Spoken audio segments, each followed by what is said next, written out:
Of working poor people who now watch Wall Street rejoicing because it's been bailed out in historic ways, but they're still facing home foreclosures and church foreclosures, student loan defaults. They're among the working poor. And Democrats should have some identity on these issues. But I thought what Alexa said was interesting, that the voters she spoke to didn't really connect the derivatives reform to a populist message. Part of that is Wall Street winning, that this financial reform bill has become complex in ways ordinary people have a hard time understanding. But it's very clear. It links to the health issue. It's which side are you on? On the side of big insurance companies, big pharma, big money, Wall Street, big oil. And I think that will emerge more clearly, perhaps, in the runoff. But the health care issue is going to be an interesting one to track, and it may well serve the Democrats better than the Republicans have been spinning with all of this talk of nullification. Be interesting to see if President Obama goes to Arkansas and what impact will have in this campaign. Because he held off this time. It's a real test of just how deep is our message of health care reform working bottom up. I would suspect after the Sestak victory in Pennsylvania, he may not want to put his political capital, which he doesn't put in many places as is, on the line in Arkansas. But you know what? Never say never. I'm not sure you can avoid either choosing an ally or not.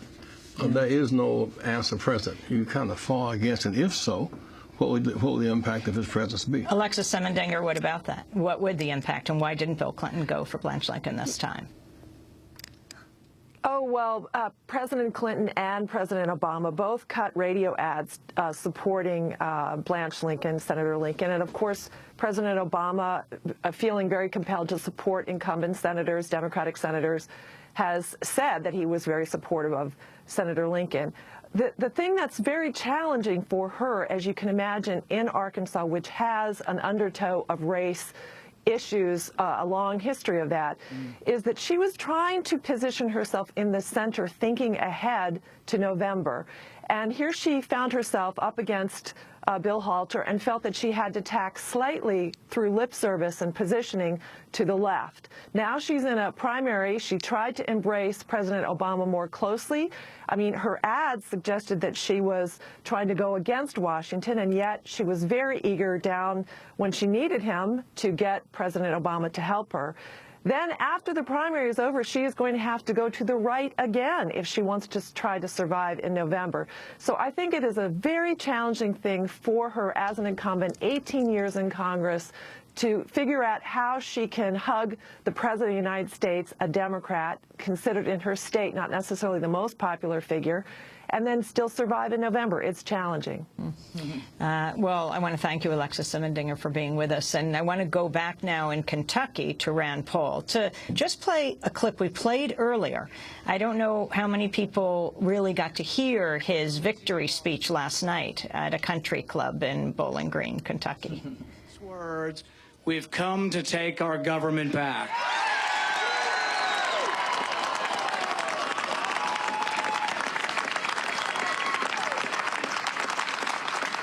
We've come to take our government back from the special interests who think that the federal government is their own personal ATM.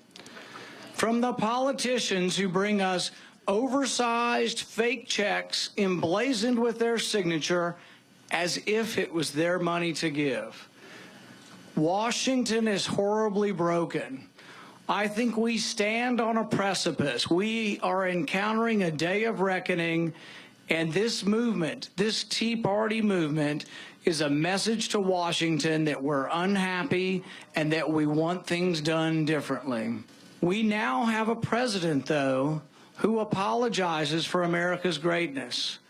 We have a president who went to Copenhagen and appeared with Robert Mugabe, Hugo Chavez, and others, Evo Morales, to apologize for the Industrial Revolution. They say, these dictators, these petty dictators say that to stop climate change, it's about ending capitalism. They are explicit, and the president, by attending Copenhagen, gives credibility and credence to these folks, and he should not go. Katrina vanden Heuvel. It's nice to know that the Tea Party headquarters in Kentucky is at a Bowling Green country club. You know, Rand Paul says he wants to take back the government. I mean, he wants to take back the government, as do so many of the Tea Partiers, in a way that Uber strategist Grover Norquist once spoke of: take back the government and strangle it slowly in a bathtub. He wants to abolish the Fed. He wants to abolish the Department of Education. You know, Rand Paul, it's delicious to see Cheney down 2-0. He supported Hutchinson in Texas and Rand Paul's opponent in Kentucky. But this man is a demagogue for forces larger than himself. You know, one can speak of his anti-interventionist foreign policy, but he didn't bring that up in this race. And I actually saw him talking about Afghanistan. He did not sound like he was opposed. I think that for the voters of Kentucky, Mugabe, who we don't think was in Copenhagen, Evo Morales and Chavez, what do those people have to do with the jobs and the health care of poor state like Kentucky needs? It's a demagogue. Obama's not an ally of Mugabe. No. Not an ally of Chavez. Yeah. It's amazing to see how a medical doctor can willfully distort truth in ways to appeal to people's fears. I mean, where were these people when Bush came in? We were in a surplus discussing how would we spend a peace dividend. We've now gone from surplus to deficit to debt. We were losing 800,000 jobs a month. Where were we then when we were hemorrhaging at the bottom of our economy? But there's a kind of implicit message here. Again, Kentucky, another state with large slice of Appalachia and poverty, they never mention poverty or the plight of working poor people. Rand Paul is, you know, he speaks about a broken system, as do the Tea Partiers. And I think we agree we have a broken system, but how they want to repair a broken system is to break it even more. And who broke it? There are ways to channel the anger that is real in this country.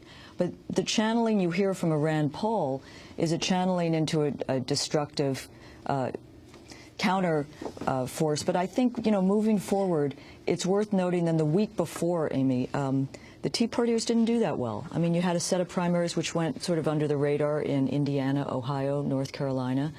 You know, they took out Bennett. But otherwise, the record is not as clear. Or Senator Bennett, a longtime incumbent in Utah.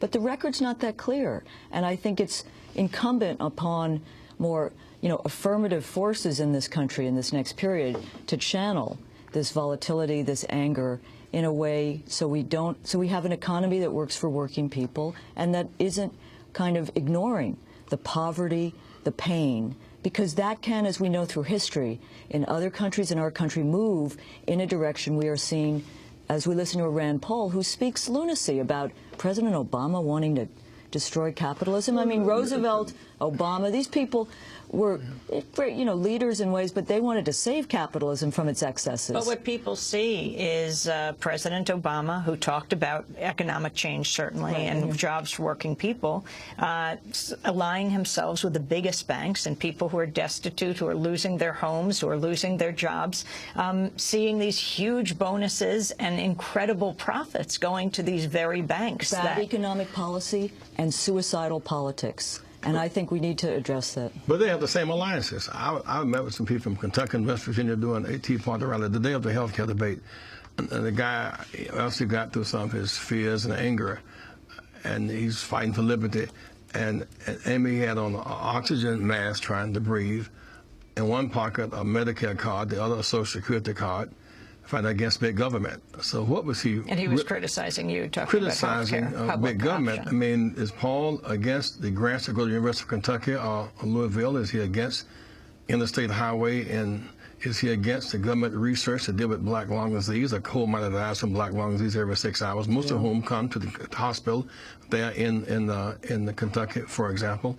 I just think that the kind of attacks on President Obama had a kind of mixed message of, I'm against him. What are you for? What is his plan to deal with poverty and jobs and health care and education? I hear no forward thinking. And the man who won in the Democratic primary, Jack Conway, beat a man, Dan Monjardo, who ran against Bunning. Monjardo was red-baited in an ugly way by Bunning in the Senate election, but some people think Conway has a real chance. I mean, it's not clear Rand Paul is going to run away with it. The numbers were pretty big last night, but he ran against an establishment Republican candidate. I don't know if this is true. I'm looking at a publication called The Moderate Voice for people who are wondering about his name, Rand Paul. It says he was born Randall Paul. He informally changed his name to Rand during that campaign as a homage to the author Ayn Rand, according to a Ron Paul aide at the time. Well, this is Democracy Now! Katrina Vanden Heuvel, thanks very much for being with us. That's the Democratic Act right there, changing your name. Editor and publisher of The Nation.